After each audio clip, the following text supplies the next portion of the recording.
Hello and welcome back to TNWKS, the Now We Know show, the show where we discuss a topic of interest and by the end we will have learnt something new and hopefully you will too. I'm Zak. And I'm Buzz. And in this week's episode, we're looking at a particular subject I've wanted to cover for a long, long time. I believe we have mentioned it a couple of times. Okay, but what we're going to be talking about is the same as if you have a ship. Okay. And a ship has a carrying capacity. And if you go beyond that carrying capacity, then you run the risk of that ship listing, capsizing and sinking. And what we're talking about is the carrying capacity of the Earth.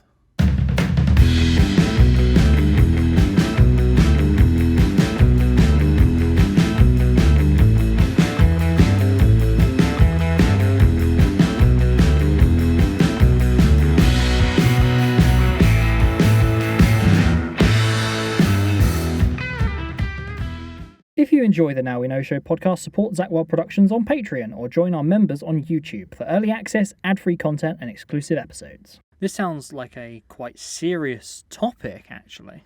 Well, it certainly is. And the interesting thing about the carrying capacity of the planet Earth is that we are not talking conspiracy theories. We're not talking about sort of hokey-cokey made-up science or anything like that. It's a real and serious problem that is actually happening right now. And that's what we're going to be discussing. But before that... Or a little bit of our weekly, more sort of light-hearted Before we address the real question stuff in the room. That's right. It's time for Weird and Wonderful! So I brought in a weird and wonderful story this week. Hit me with it, Zak. Hit me with it. Reports of reptile in Buckinghamshire village investigated by brave Thames Valley police. A reptile? Is this somebody lost a pet or something?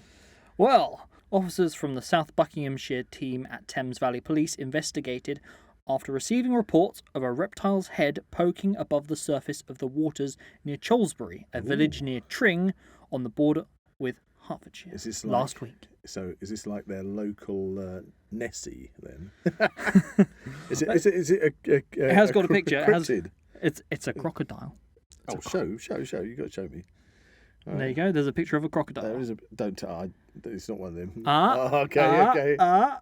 Okay. But rather than having to battle an escaped man-eater, they found it was actually a replica or decoy crocodile's head, available from as little as £6.99 online and described in some reports as a toy. Yeah, when you showed me the photograph, I actually recognised it because I have seen them in people's ponds before. So obviously one has been placed in the lake. Yeah, and they got called out for it, which is quite funny.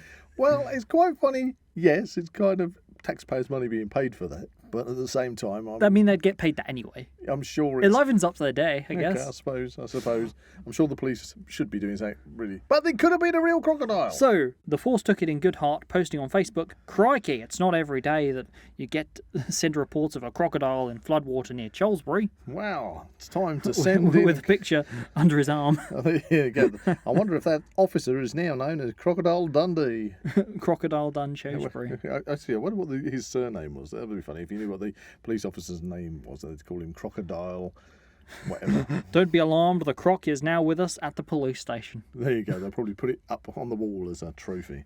That's quite hilarious. There we are. So it's weird and wonderful. I like that. It's weird. It's kind of wonderful. Bit silly, but it's fun. Anyway, for the less silly and more serious subject that we're covering, and it is a serious subject, and it's going to affect everybody. It already is affecting everybody, and it's going to affect everybody in the future, and that is the carrying capacity of Earth. Now, it's serious, and this is something that us, as the presenters, have been researching, and it's something that the people out there, our listeners, our wonderful, wonderful listeners, hopefully will take away from this particular episode, and it'll raise a lot of questions. Yeah. And I want it to raise questions, and I want people to talk about it and start thinking seriously about this particular subject. So, at the beginning of the podcast, you used the analogy of a sinking ship, almost equatable to the carrying capacity of the Earth. That's it. So obviously, the Earth is Earth. You can't sink; it's in space. Yes, it. So no comments. We're talking. No comments on the flat Earth. More precise. That's the topic for another podcast. So we're talking about the resources, essentially. Well, yes, Sustainable resources. Sustainable resources, sustainable living area, sustainable farming area for agriculture, everything. Yeah. It's all part of the same thing. Yeah. So, kind of, I don't know if this is a great analogy, but I'll throw this one in there. So, what I want you to kind of think about is if you think of a nice, big, large fish tank. Okay. A nice, big, large fish tank, and it's full of nice, clean water. And it's got a pump which is supplying oxygenated water into this tank, and it's got a pump that's filtering out any muck that's in there, because obviously you'll get detritus from the fish food and funny word. Detritus and fecal matter, which obviously gets in there. And if you've got any natural weeds that you've put into that fish tank that then can themselves produce algae, etc., etc. But you've got an ecosystem there which is being looked after. Okay, and let's just say you've chucked in a handful of fish. Those handful of fish are absolutely loving it because they've got fresh, clean water. It's oxygenated water. It's good, clean water. It's being filtered. It is the Garden of Eden. It is this utopia for fish. Yeah. Not, I must admit, I'm going to say I am not a lover of putting fish in tanks. Okay, so I'm going to say that straight away. I don't agree with people keeping fish in fish tanks unless it's a species which is having to be saved from extinction, for example. They need to breed it, and the same goes for birds. Birds shouldn't be in cages. But anyway, that's just my opinion. But anyway, you've got this fish tank, and now the fish need to be fed. So let's just say that whoever the fish tank belongs to is giving the fish X amount of food per day. And let's just say that X amount of food has an excess, and that excess ends up, the fish are nicely fed, and they go, I can't eat this excess, and the excess goes to the bottom of the tank, and then it gets filtered out and everything else. So they've got lots of what we call resources, and they're doing well. And then you introduce more fish, or let's say the fish in the tank, they breed themselves and get more fish, okay? Yep. Don't worry about it, because we've got an excess of food going in there, so that can sustain the extra fish in there, and everything is still working fine. But it's going to be crowded.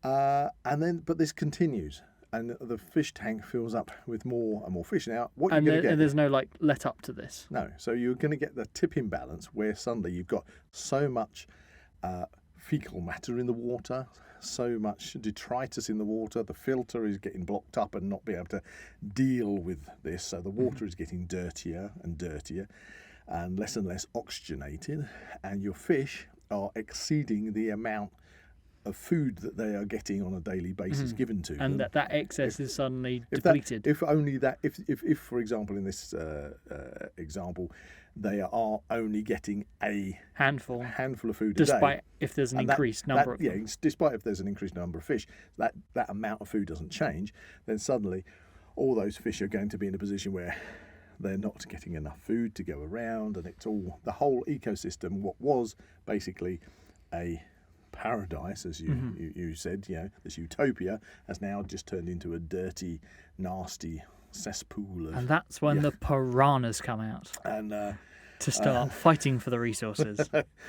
Taking a kind of a step there into that kind of prepping dystopian society. I don't think I planned any piranhas being in this particular example, but yeah. But what I'm painting a picture of... Peaceful fish turning into piranhas. No, what I'm painting a picture of is when you have a balanced ecosystem and it becomes imbalanced, then you have problems. Yeah. And that's happening on planet Earth as it is, because planet Earth is our spaceship, and we are all its crew.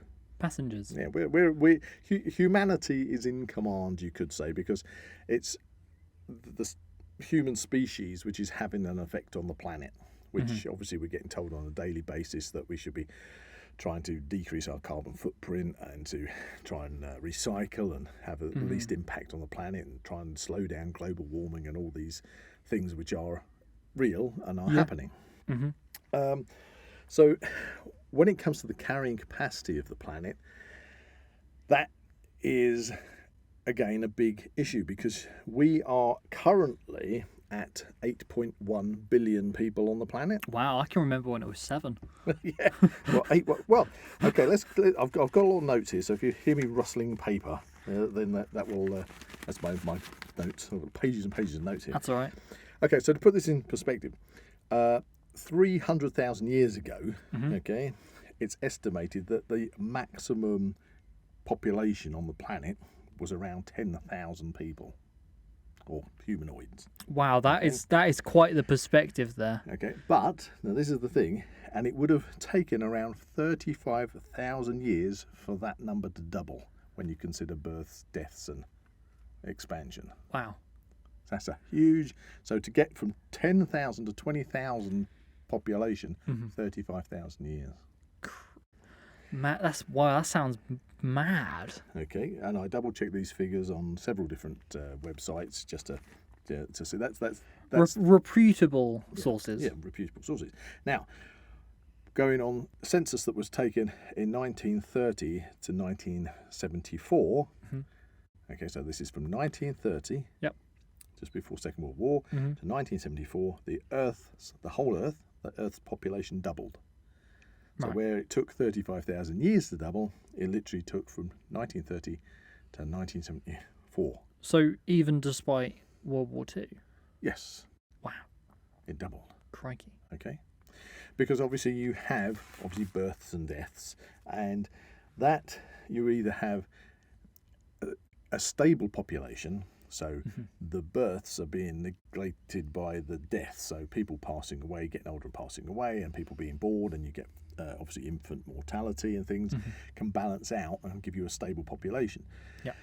But the period we're living in now in human history, it's unstable. Yeah. People are living longer. Well, yeah, that's the thing we're trying to strive to kind of do. New researches in Medicine. medical science, people are living longer and being looked after longer, and more children are being born.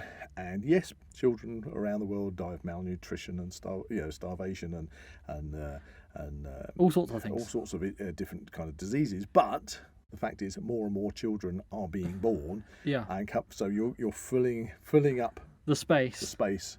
Before you've emptied space. So, but then we have what you said right at the beginning, which is all about the resources. Now, talking about... We're going to the Thanos analogy now.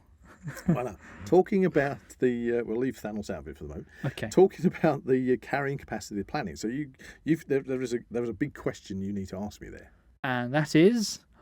What is the carrying capacity of the Earth? Right, that is a very good question to ask me. Yes, okay? Yes, it's one of the main points of this podcast. So the carrying capacity of the Earth is like, how can I say this? It's very, very much across the scale, depending on how you distribute the resources.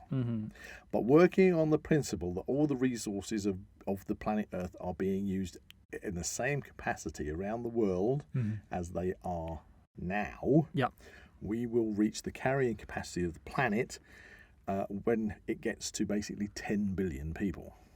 Now, 10 billion, it's estimated that the planet will reach 9.7 billion in 2050. Ouch. Which is basically, 26 years from now. Yep, that's within our lifetimes. And by 2080, it will be around 10.5 billion. Oh dear. Because you're having that kind of effect with, the more you have, every time you double it, you get even more. Yeah. It's like putting grains of rice on a chessboard. You put one grain of rice on the chessboard square, then on the next square you double it, you get 2 and 4 and 8. But by the time you get to the end, it's a huge, colossal amount. It's an entire bag. It's an absolute colossal amount. So the carrying capacity, and those out there listening to this, is guesstimate. The best guesstimate for the resources that we have is around about 10 billion people. Because we don't really have any kind of precedent for this, do we? We're not far off that. However, I say it can vary with the different studies that have been taken. So I looked into lots of different studies on this. So out of these studies, they were progressive in how many studies agreed the same results. Yeah? Right. And looking at these studies, 20 studies agreed that the carrying capacity of the planet is 8 billion. So we're already there. 14 of the studies all agreed it would be 16 billion. Ooh. Okay. 6 of the studies said 32 billion, and 7 studies 64 billion. And some studies say it could be as much as 1 trillion. So you're kind of saying, okay, Buzz, so why are you saying that we've got a problem here? Because obviously 10 billion is a long way away from 1 trillion people. Yeah. But that's the rub, really, because in the world, everybody lives differently and consumes resources at a different rate all over the world. Yeah. I kind of get what you're saying. I kind of get where this is going. Yeah. So, on average, a first world middle class person, so somebody that would be, just an average middle class person in the UK or in Europe or America, for example. Okay. Average Joe. Just an average Joe that has maybe, they work, they're renting a house or they buy a house and they can afford to go on holiday, that kind of, somebody that is comfortable. Joe Blogs. Not like in the rich factor. You're not upper classes or super rich or anything like that, but you're not scratching around trying to, just scrounge a living. Make a living. You're the middle classes, yes. Okay? So if you're average middle classes, each individual person consumes 3.3 times the subsistent level of food. Okay? And you say subsistence, what's that mean? The amount of food that you would need just to survive on. Okay. And a staggering 250 times the subsistence level of water per person. Right. So each person uses 250 times the amount of water that they would need just to survive. Okay. Right. Because that is the thing. It's you just need 2 litres of water a day to actually survive. Yeah, but when you spread it out on an average of everybody, with the amount of people that have baths, showers, cooking, all this luxury living stuff, washing cars, has pool, has a pool, waters their garden, whatever, in the first world we use loads and loads of water. Yeah. And then in other countries in the third world, then some people are desperate. You see the adverts on TV all the time. For having fresh water. So where you have the issue with the carrying capacity of the planet is that you have all these different class structures, and everybody consumes such a varied amount of stuff.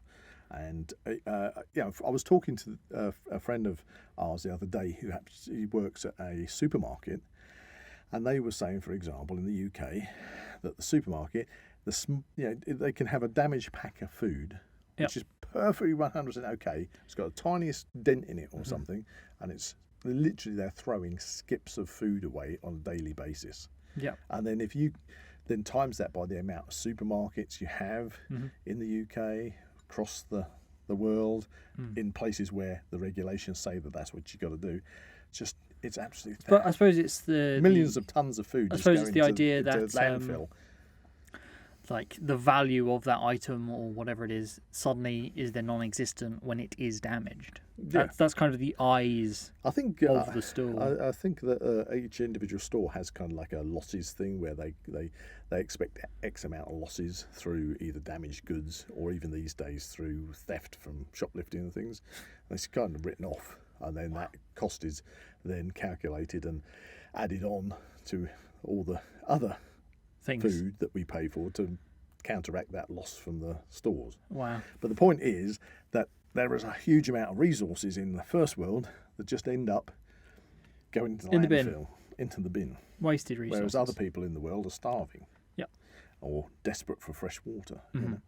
And so if you argue the point of if everybody on the planet, regardless of who they are or where they're from, has a right to live at the same standard as every other person on the planet, let's say middle class person, okay, you would then completely deplete the world's resources incredibly rapidly to try and elevate people up to that level across the whole planet. Don't forget, we're talking an average middle class. There are still all the upper. Yep.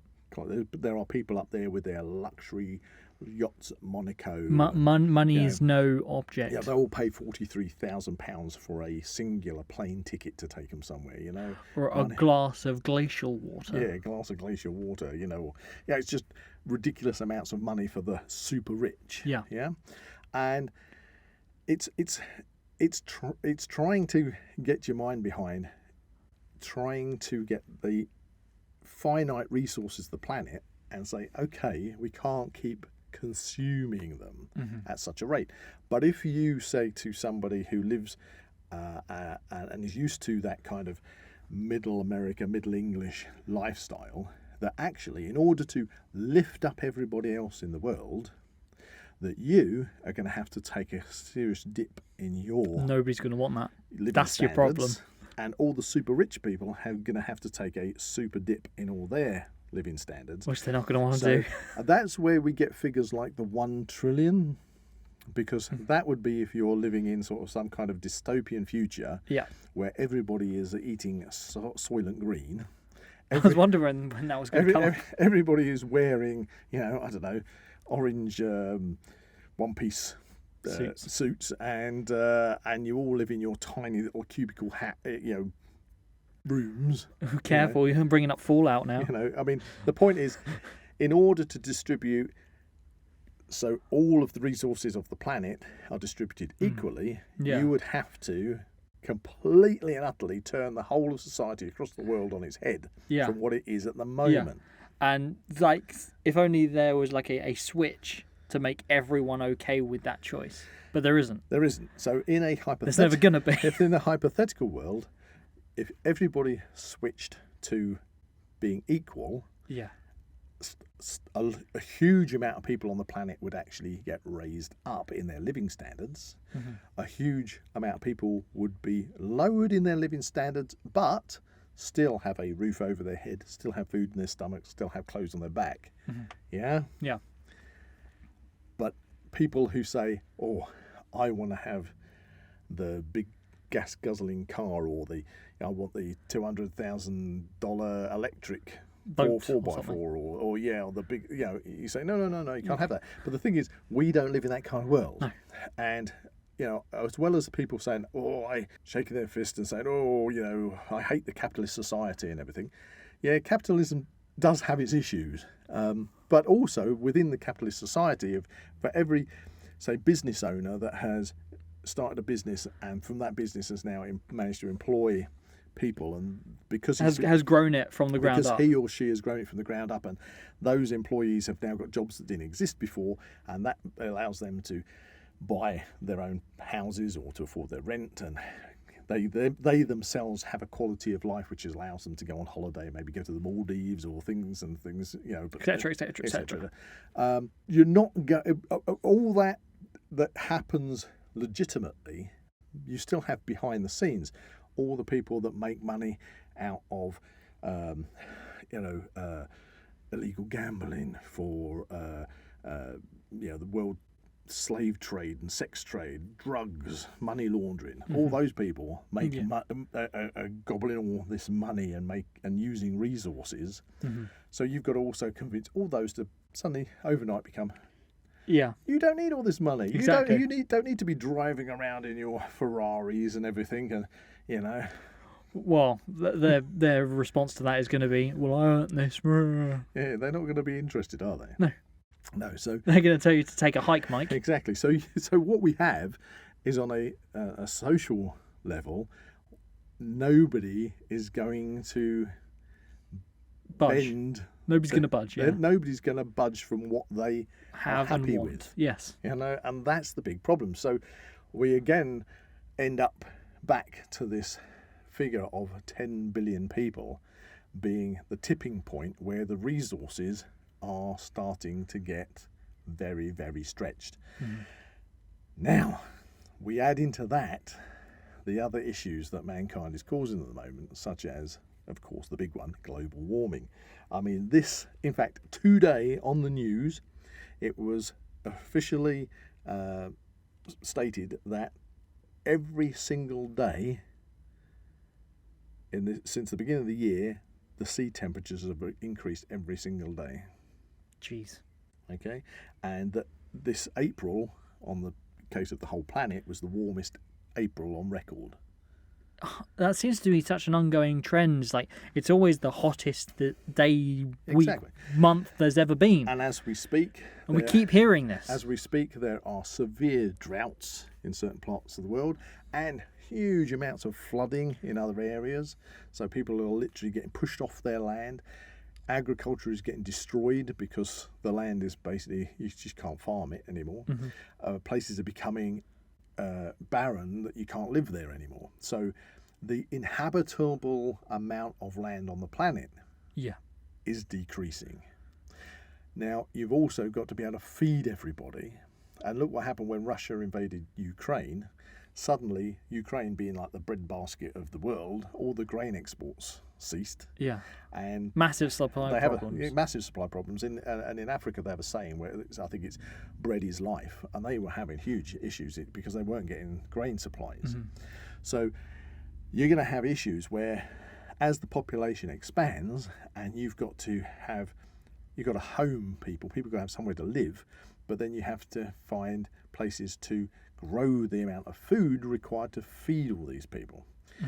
That could bring us into that kind of discussion, that grey area of veganism over being an omnivore or vegetarian, because people. It is a fact that if everybody stopped eating meat, all those animals that currently are being farmed would be surplus to requirements. So you're either going to eat them all up to finish them off, or nobody's. I mean, what farmers are going to care for a herd of 500 cattle that they've got to afford the feed for, and they can't sell the meat because nobody's eating meat anymore. Exactly. So you're going to have an initial problem of winding down that. But if you wind that down, because a huge amount of land mass is basically just there growing food for the animals that we're going to consume, and the animals themselves are on land that you're not growing arable crops on.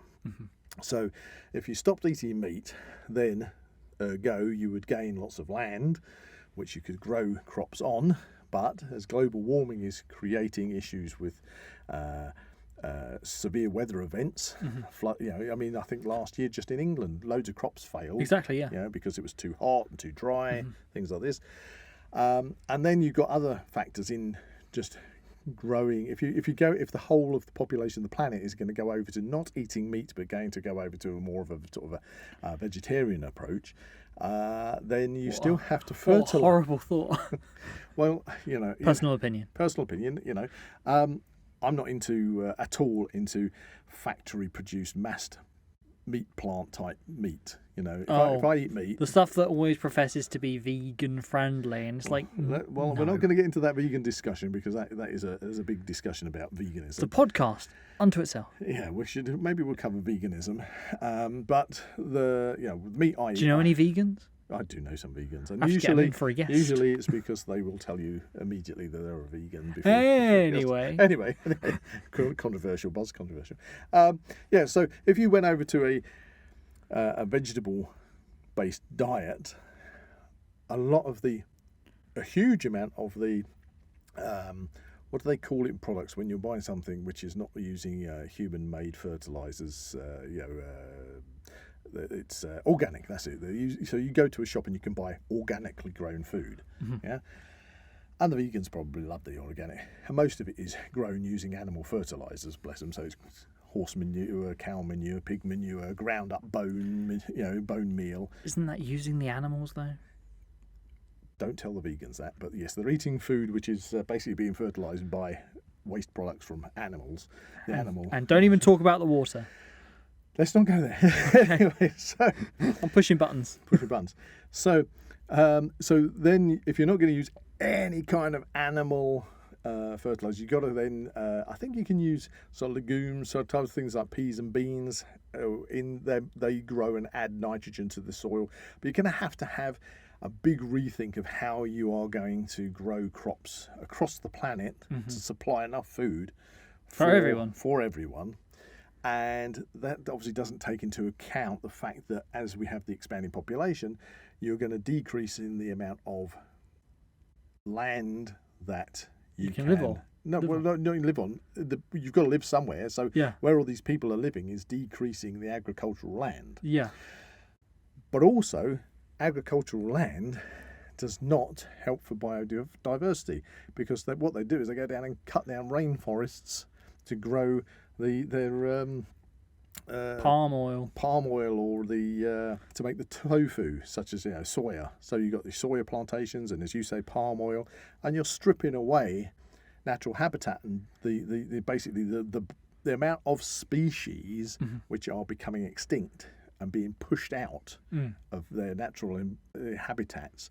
So Yeah, but the world isn't getting any bigger. No, and so as we get global warming and we're losing coastal areas, or we're losing areas because they're becoming too hot, so you now can't grow any crops there because there's no water, and or you're getting these. I mean, in Mediterranean last year we had the wildfires and everything, and that rocketed the price up of olive oil and olives and things, because obviously you get these natural disasters. So what you're going to have is this really big problem on literally just feeding everybody, let alone all the other types of resources that humans require. So as like a fundamental human right.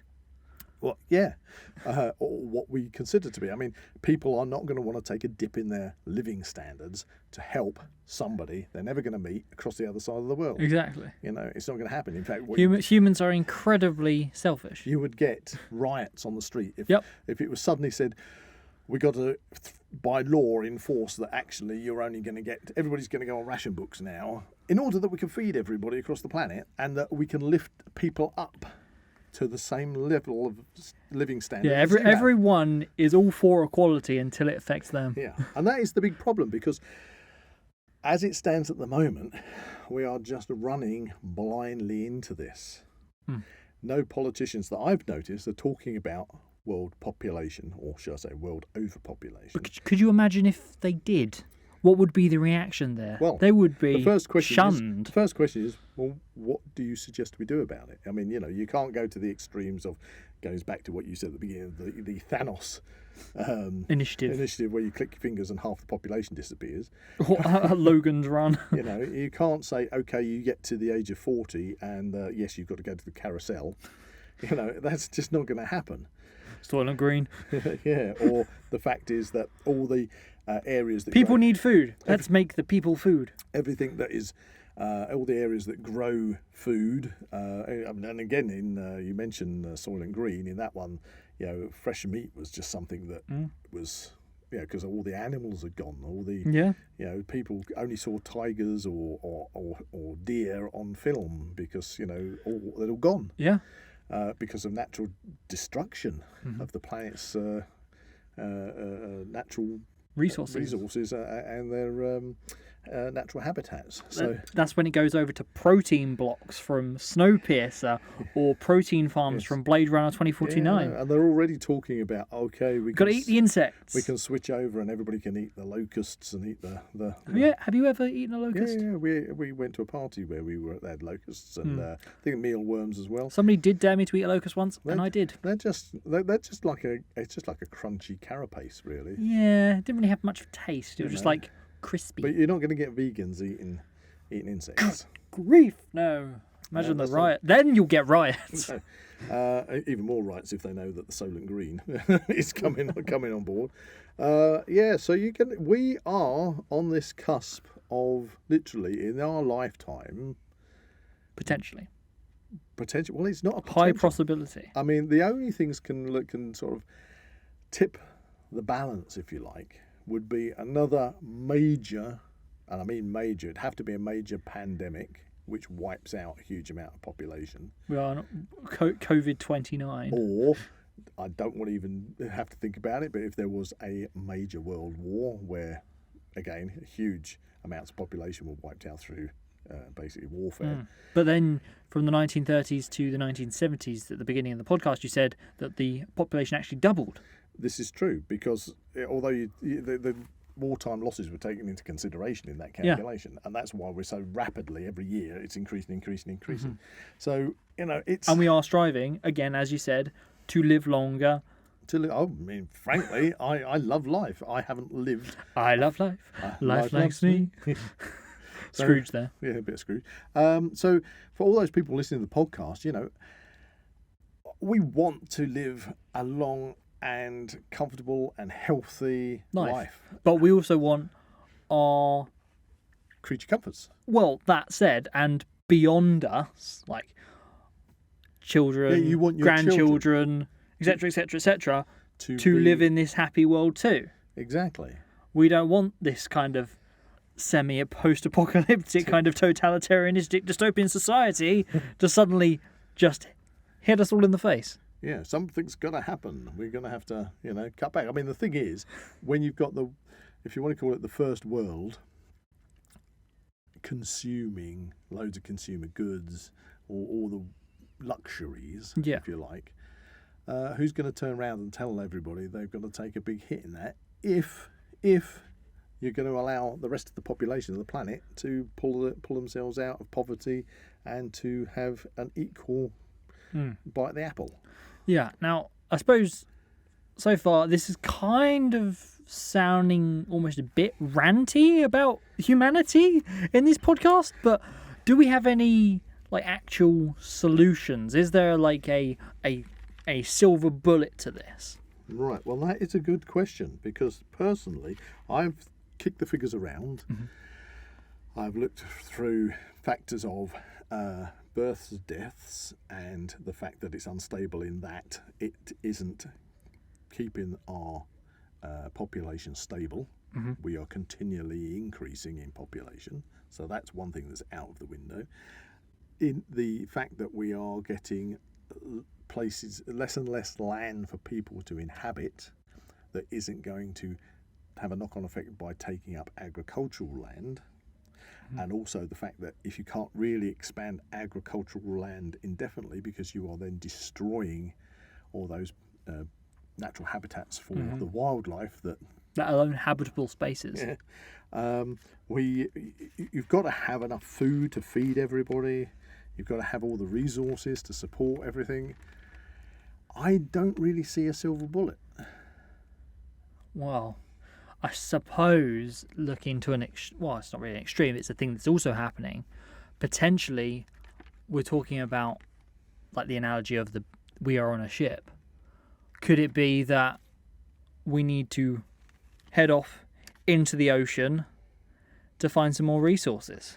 Okay, so I'm talking about leaving the planet. You're talking about outer space being the ocean. Right. Yeah. I see what you're saying. Analogy. Yeah, analogy. I got you. Well, yes. I mean, if you look like that, but and you do have obviously the SpaceX program where they keep pushing the new spaceship, the SpaceX spaceship, which supposedly can carry 100 people, and they are talking about obviously building a moon base, but I do not see how in any major way that's going to, and again going back to the Blue Origin philosophy of taking all engineering off the planet in order to make the planet the paradise it should be. I can't see it happening by 2050 / 2080. No. Not in a huge way that you can say, okay, we've now taken all engineering and everything, all manufacturing is off planet. We're not taking any more mining resources from the planet because we're mining everything off planet. We've got huge biospheres in space growing food. Elysium. That's a massive it would ring around the planet. Unfortunately, I don't want to bring up a conspiracy theory at the moment, but there is one that I've sort of heard it come up a couple of times, which is called the Exodus Initiative, which is talking about the super rich. The whole point is that they can see the calamity coming, so that's why they're desperately trying to launch all these rockets and get off planet to a moon base where if you've got the money you can go, and then the world can basically burn and then they can come back when it... That's a rather pessimistic view, isn't it? We can look into that one another time, but I don't think that I'd love to see mankind go off into space. I'd love to see. I don't think I want to live forever, and I'd love to see that happen. But in the immediate future, I really don't see that that's going to make a dent in what we're talking about, the problems of overpopulation when it comes to the carrying capacity of the planet and how you divide up the resources in order to make sure that everybody can have a sustainable an equal opportunity to a comfortable life. Yeah. So it's a tricky conundrum. There isn't really like well, again, we've covered like the whole epidemic, potentially war, mass events where like the population would suffer a massive dent. That's kind of your only like. That's they would be the only. I wouldn't call war natural, but they would be the only sort of an asteroid from space or something. I don't know. I mean, we're not talking doomsday prepper. No, and we're not. We don't want these things to happen. That's the thing. That's the rub. Yeah. Okay. The rub is everybody, and I wish this for everybody. I want everybody in the world to not be hungry, to not be thirsty, to have a roof over their heads, to not be enslaved, to not be oppressed. Don't want any war. I want everybody just to be happy, and to enjoy life with their families, and just basically have food in their bellies, clothes on their back, and have a fair crack of the whip like everybody else. Yeah. That's not how it works. No. And I can't change it. You know, and I don't think there is a will out there. And wherever there would be a will to change things, there will be also those people that can see how they can make a fast buck out of it. Yeah. You know? Yeah. Because even in even in a socialist society where everybody is meant to be equal and everybody is given the same amount of money, and they put the same amount of work in to basically say we're doing it for my brothers and sisters in this socialist society, you've still got people that will be living in mansion houses, eating caviar, looking down on the people, a bit like with at the film Animal Farm, where they're saying, oh yes, but we are organising all this for you, brothers and sisters, you know.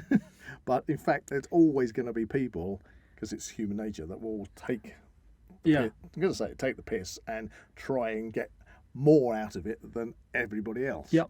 Yeah. That is very true. Basically, when it comes to the capitalist side, that's how it works. You want to make the newest phone, the newest gadget.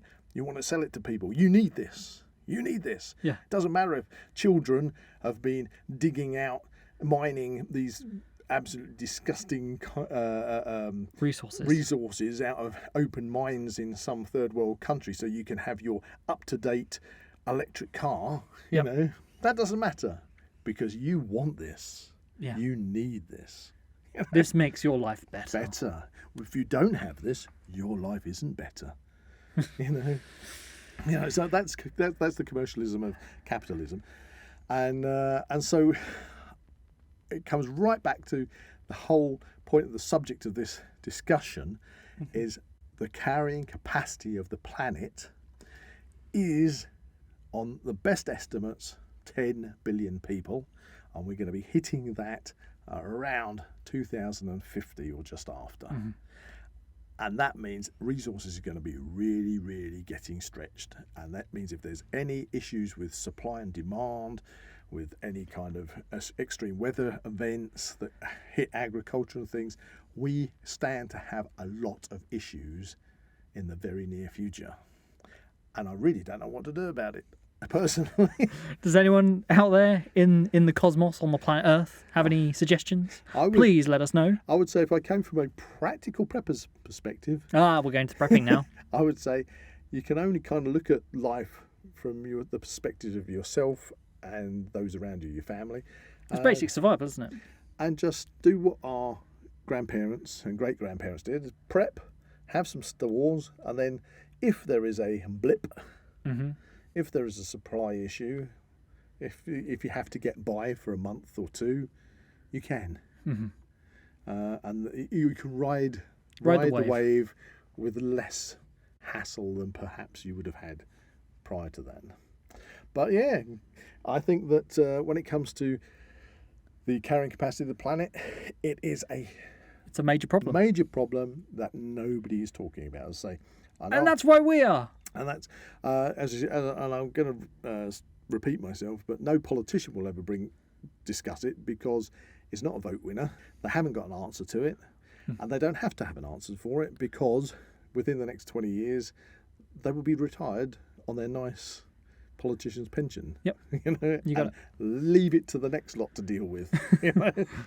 So until we get to a point where you're walking around. Crunch point. To get to a crunch point, yeah. So I don't know. Maybe the listeners have got some insights in how we can prevent the human race from literally sort of running down this dark alley. It'd be really interesting to spark some conversations there. And is there really any solution, or is the only solution crash and burn and begin again like the phoenix from the flames? Which leaves us with Wisdom of the Week. And this particular wisdom of the week is quite poignant, I think. You've brought one in. I've got one, yes. Okay. And this one, I'm going to quote Gandhi. Ooh. Gandhi said, "The world has enough for everyone's need, but not for everyone's greed." Ooh. Deep. And very, very poignant to this podcast. Very poignant. Yeah, so if everybody were to have the same and to rein it in a bit, we can get through and keep going. But that isn't going to happen, I doubt. Too many greedy people. Too many greedy people. And that's why we have preps. That's why we prep. Anyway, that's a podcast for another day. So that's the end of episode 99. 99. That can mean only one thing. Our next episode is going to be the big 100. Triple digits. Wow. We made it after 2 years. We've made it to the triple digits. Huzzah. So we're going to have a special episode. We are. And we're not going to tell you what it's about. Stay tuned for that. But can we reveal what's going to be different about it? We can. Okay, so we're going for our 100th podcast episode, and we're actually going to be recording it on video. Yes, so all you YouTubers, lovely listeners out there, you will be able to watch the episode on YouTube with our pretty faces all over the screen. Exactly. So we're going to have our first full recorded video podcast. Mm-hmm. And obviously it's still going to be there on all the audio channels for everybody to listen to as per normal. Yes. So stay tuned for that. Yay! Next week. Next week. 100. Maybe we should get a birthday cake. I don't know. Yes. If you enjoyed this episode, please like and subscribe to this channel and comment below any suggestions of topics or activities you'd like to listen to in future episodes. That's a big... It's the end of the world as we know it. Goodbye from Zak and Buzz. Zak and Buzz, yes. Goodbye. Good luck. Yeah, good luck, Live everybody. long and prosper. You can find the Now We Know Show podcast on YouTube, Spotify, Amazon Music, and Apple Podcasts. Keep up to date with everything ZWP on Facebook and Instagram, or visit the Zak Wylde Productions website at www.zakwyldeproductions.com. And remember to join us on Patreon or become a YouTube member for early access content and exclusive episodes.